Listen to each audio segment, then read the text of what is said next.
Kanjirappally bus stand പരിസരത്ത് ഓടയിൽ മലിനജലം കെട്ടിക്കിടക്കുന്നത് യാത്രക്കാർക്കും പ്രദേശവാസികൾക്കും ഒരുപോലെയാണ് ബുദ്ധിമുട്ട് സൃഷ്ടിച്ചിരിക്കുന്നത്.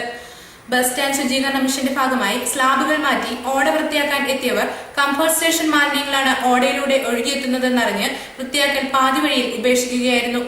ഇതേ തുടർന്നുള്ള പരാതിയിൽ കംഫർട്ട് സ്റ്റേഷൻ പഞ്ചായത്ത് അധികൃതർ സ്റ്റോപ്പ് മെമ്മോ നൽകി അടപ്പിക്കുകയായിരുന്നു. കാഞ്ഞിരപ്പള്ളി ഗ്രാമപഞ്ചായത്ത് കമ്മിറ്റിയുടെ തീരുമാനപ്രകാരം ബസ് സ്റ്റാൻഡ് ക്ലീനിങ് നടത്തുകയുണ്ടായി.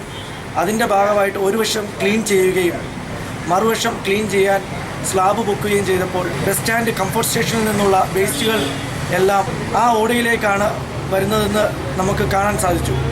ആ ഓടകൾ ക്ലീൻ ചെയ്യാൻ പറ്റാത്തൊരവസ്ഥ വന്നു. ഇതിൻ്റെ അടിസ്ഥാനത്തിൽ പഞ്ചായത്ത് സെക്രട്ടറിയോട് കംഫർട്ട് സ്റ്റേഷന് സ്റ്റോപ്പ് മെമ്മോ കൊടുക്കാൻ ആവശ്യപ്പെടുകയുണ്ടായി. ശുചീകരണ തൊഴിലാളികൾ പോലും തൊടാനറയ്ക്കുന്ന ശൗചാലയ മാലിന്യങ്ങൾ നിറഞ്ഞ വഴിയിലൂടെയാണ് പിഞ്ചുകുഞ്ഞുങ്ങൾ ഉൾപ്പെടെയുള്ള സ്കൂൾ വിദ്യാർത്ഥികൾ ദിവസവും യാത്ര ചെയ്യുന്നത്. പൊതുജനങ്ങളുടെ ഈ ദുരിതം എത്രനാൾ തുടരുമെന്ന് കണ്ടു തന്നെ അറിയണം. ക്യാമറാമാൻ വിഷ്ണു CS-നൊപ്പം പാർവതി ഹരികൃഷ്ണൻ, കാഞ്ഞിരപ്പള്ളി ന്യൂസ്.